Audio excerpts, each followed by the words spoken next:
What's up YouTube? It's your boy Bankside Mac, and today I'm going to be teaching you how to tie two of my favorite rigs. These rigs are beginner friendly. They're the first two rigs I started using when I started fishing, and I think that you are going to have a lot of luck with those two rigs. They're very versatile rigs and can be used for many different situations. The two rigs that we're going to tie today are the Carolina rig and the high-low rig. Now the Carolina rig is more focused on bottom fishing, while the high-low rig is focused on fish that stack in the middle of the water column. So for the purpose of this tutorial, I'm actually going to be using 60-pound mono line because it's easier to see, it's thicker.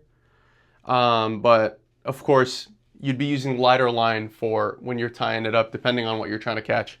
So I'm going to reset up the camera and I'll meet you guys at the tying station. We're going to start off with tying the high-low rig, okay?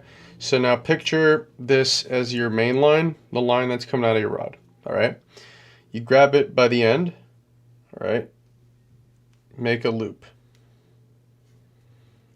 All right, now I got a loop here, right? I want to tie this loop on itself. So I'm going to create a loop with my finger. So now I have a loop in the main loop. And then stick that through and pull it like a regular knot, overhand knot, and now I have this. I got a loop at the end of my line. Okay? Now, what you want to do is you want to take this tag end and cut that off. All right? So I'm going to use these clippers over here just to cut this off. All right? So what this is, essentially, is that this is the end piece of the rig. So this is where you put your sinker, okay? So for a high-low rig, the sinker is at the bottom, and then the hooks are up top, okay? So you see how there's a hole in the sinker here? What you want to do is you want to stick that loop into that hole that's on the sinker, and then around the sinker. That loop goes around the sinker, and then you pull back to secure it. Now I have a sinker at the bottom of my line. It's secure, it's on, it's going nowhere. Okay? Now, for the hooks, right? So a high-low rig is a weight, and then a hook coming out at some point, and another hook coming out at some point, all right? Now, the spacing doesn't really matter that much, but by preference, okay, I like to go a hand's length. So I put my hand down like this on the loop of the sinker over here, all the way to where where the hook line is going to come out. So now I pinch this point, okay, move back like that, create another loop. Just going like this, create another loop. And then I tie this loop on itself the same way I tied the loop down here on itself. Create a loop with my finger.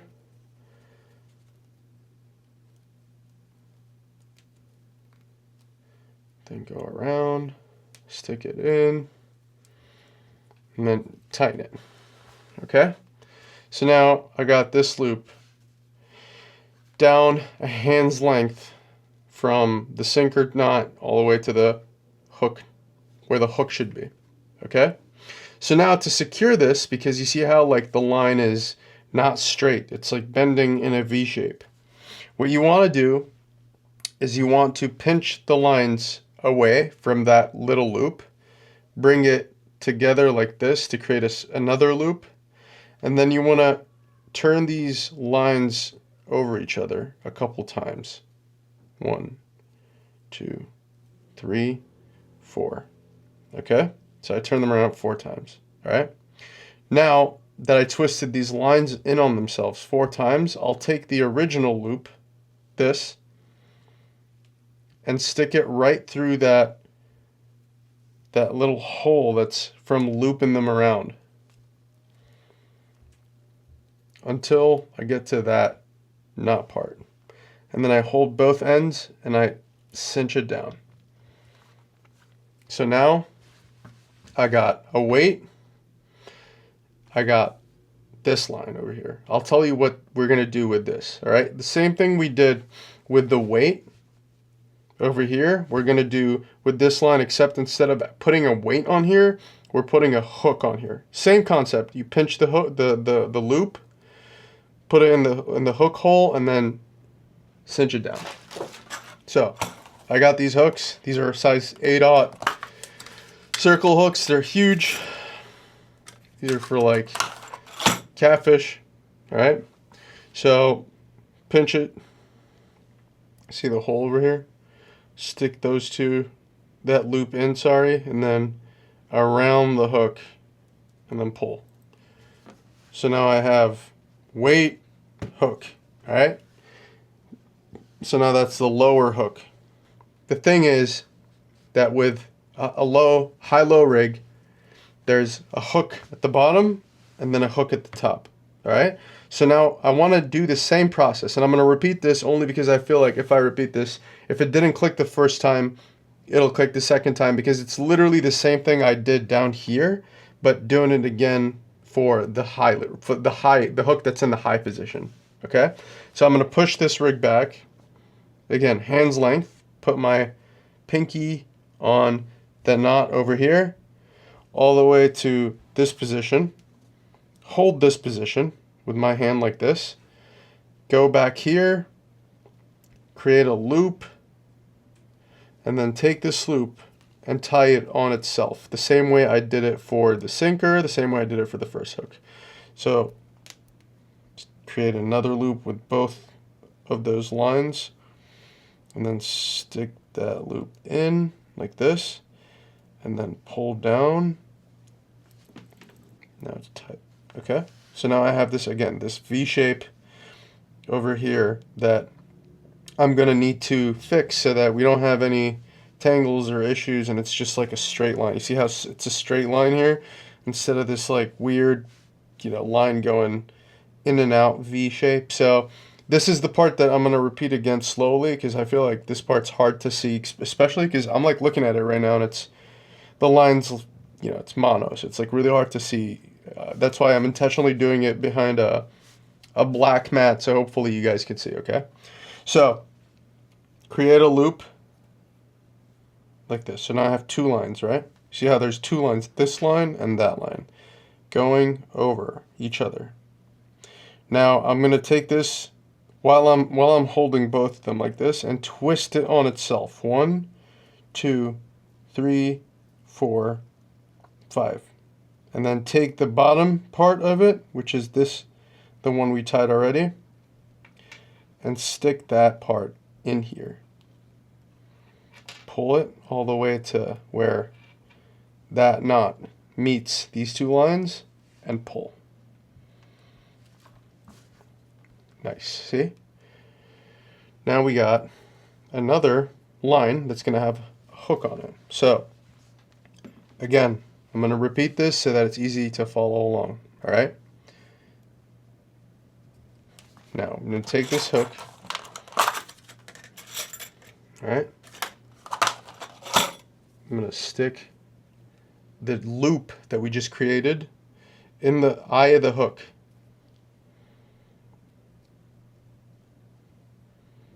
And then over it that way, and then tighten like that. Pull it. There we go. And there you have it. This is it. That's the high-low rig. You got a sinker, a hook, and a hook. Okay? And this works in any variation of hook size, any variation of sinker weight. Okay? So it's the same. It's just you gotta be mindful of how heavy is your line, what kind of fish you're going for. Like, you're not going to catch a bluegill with an 8/0 hook. Now that we've done this, all right, so that would be your main line. You just cast this out, right? This sits at bottom, and then these just float like that. Okay? All right, now moving on to the Carolina rig, all right?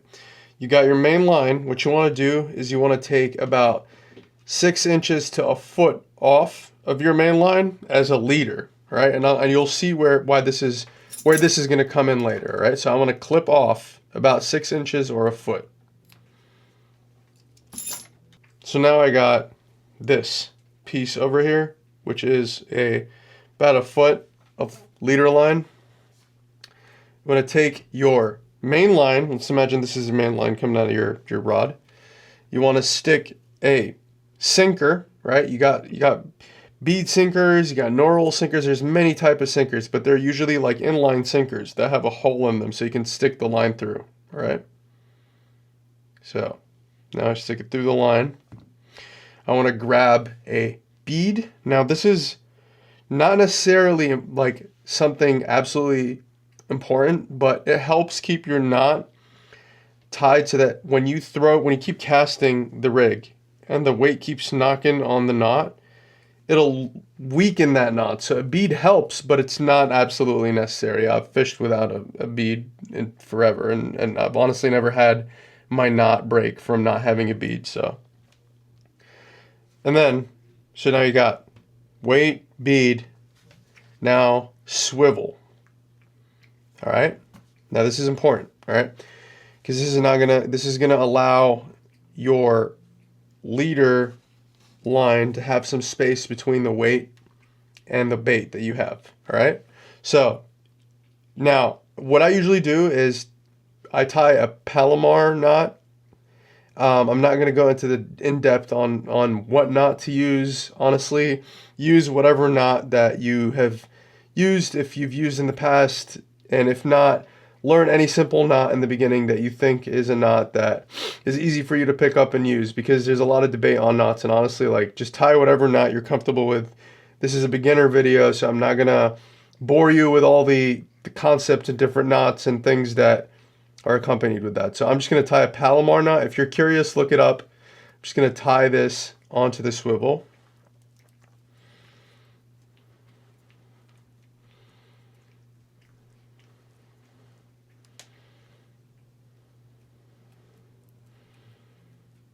All right.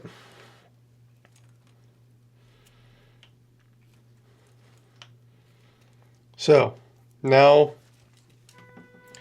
I'm going to cut the tag end, since I tied the swivel onto the leader line. I'm going to cut this tag end. All right. And just have this, okay? So now we have, so far, we got sinker, bead, swivel, right? And the sinker just is an inline sinker. It moves around like that. The bead is protecting the knot that goes into the swivel. And now from the swivel, we're going to tie the line that we cut off in the beginning, which is the leader line, the 1 foot size line, all right? So again, use whatever knot you want to use. You can tie it, or you can tie the hook first and then tie it. It doesn't matter, all right? So what I'm going to do is I'm going to do a snell knot on the hook over here.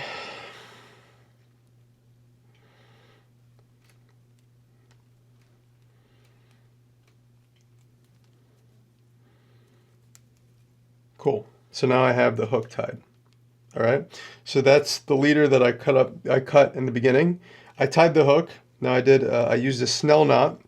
You can use whatever knot you want on the hook again. Whatever knot you think is a knot that you can learn and is a knot you're comfortable with. If you're starting off, I wouldn't get bogged down on all the knots and things that, like all the knots that there's so many knots you can learn, and honestly use whatever you're comfortable with.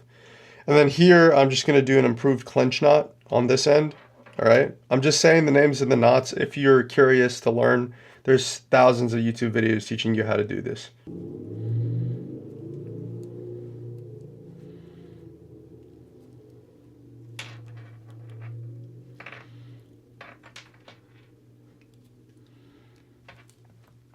Okay, so this is it. So this is the infamous Carolina rig, all right? So how this works is this is your main line, right?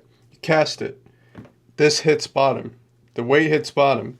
This is your leader, and this is where you have bait. So the bait usually just is on here, all right? And it sits at bottom. Some people add a float here and turn this into a Santee Cooper rig, which lifts this up a little bit so the bait's not literally at bottom. Doesn't matter. I've caught catfish with and without a float. I've caught stripers with and without a float. It doesn't really matter. Honestly, at the end of the day, it's just, if you have it, great. If you don't, it still works. It's just two variations, two different rigs. All right. All right, guys. That's it. Those are the two rigs that I use. Please let me know what your favorite rigs are in the comments. Let me know what you use, what you want me to show you next time, if there's any suggestions or something that you'd want to learn about fishing in general. And then lastly, please smash that like button, subscribe. Your support means a lot and it goes a long way. I really appreciate it. I'm gonna make it a point to post content every week, even if it's a tutorial like this one, or a video showing you guys what's in my tackle box, or giving you tips and tricks or anything. But I didn't get the chance to go fishing last week, which is why I'm doing this week. So stay tuned, subscribe, like, follow, and tune in for the next one. Peace. This is like a makeshift studio situation over here. I literally have a light with a pair of shorts on it to like get a softer light, because that light is just way too bright. Hey man, it works, right?